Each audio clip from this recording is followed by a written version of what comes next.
We continue our conversation about hospice this morning, about what hospice services offer and how hospice can help your family when a family member is near the end of life. Hospice of Central Ohio has been providing hospice services for almost 30 years here in Columbus. Joining me is Molly Ingold, Vice President of Administration. Molly, welcome.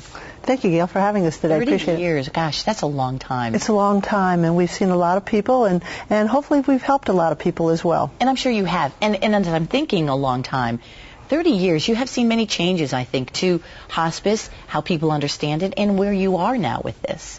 Yeah, hospice used to be where the patient was typically maybe a cancer patient, and probably hospice came in those last few days, maybe the last week, something like that. At that point, we pulled the meds, a nurse was there, those kinds of things. Totally different now.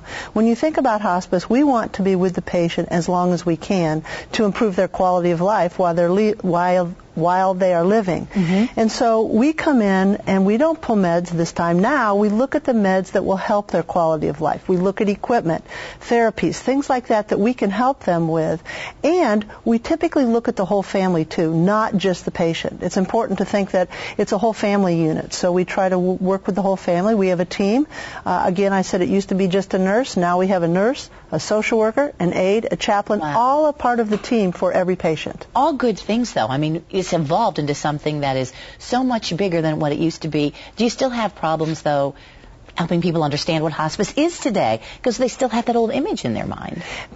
Yes, when you think about dying, people are afraid to die, and that's not a pleasant thing to think about. But when we think about hospice, we try to think about that it's not about dying, it's about living. And if they will engage with hospice sooner rather than later, we have an opportunity to make that quality of life and the time with the family be much better than it might be otherwise. It's a whole different mindset that we're trying to bring to people. But how is that for families? How much help is that to families knowing that they don't have those last few days and it's stressful and anxious? Now they have more time. Much more. And even for me, my mom passed away with hospice. And I'll tell you, there were things we didn't have to worry about. They just took care of it, and they told us what to expect and what was going to happen, and it made, if you will, our job much easier as a family member, but particularly as a family member with my dying mother, to spend more time with her. And she with us. And you can enjoy that time then. Yes. And have good memories as opposed to some of those. So how do you explain that to people? What do you say to them to try to get them to engage earlier? Well, it's important for them to understand that we can do that. We try to work with physicians. We try to work with nursing homes and assisted living facilities, because a lot of times they are the people that make the referrals. And so we try to work with them. We do some marketing to them and so forth to let them know that we're going to be there sooner instead of later.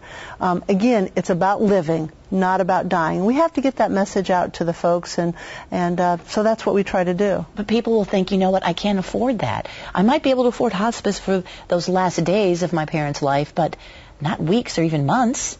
Well, and it is very possible. Let me start out by saying that Medicare typically pays 100% of any hospice services. So someone who's eligible for Medicare, that's definitely taken care of. Most private insurances will pay for hospice at 100%. That leaves some people that otherwise don't have Medicare, don't have insurance, and can't afford it themselves. We will not let anybody go without hospice care. We will take care of anyone that we can who needs hospice services, because we believe it's that important. We are a nonprofit organization, yet we have a foundation that helps to support us, the Foundation of Hospice of Central Ohio. And we are able to, like this time of year, Christmas, we're able to provide them hospice services, their medications, their equipment, those kinds of things that they need, all the treatment that they need. And we're paying for that. And so in turn, that releases them and has them an opportunity to go out and buy Christmas gifts and not have to worry about paying those medical bills and so forth. What a huge relief for these families. I can see that, Molly. Do you only offer services in-home?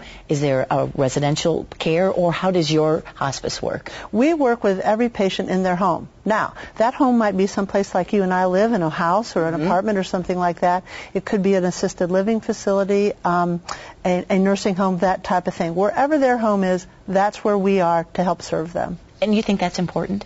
Absolutely, because that's what they're used to. We don't want to upset them. Now, some people have to go for extended care to come up to we have a unit at Licking Memorial Hospital, and so sometimes they come up to the unit where they need some continuous care to get maybe a symptom under control, whether it's pain or vomiting or something. Where they're comfortable. But it's back to where they're comfortable. Okay. And that's our goal, keep them where they're happy. Molly, it's been a pleasure talking. Very interesting. Thanks for your insight. Thanks for the invitation.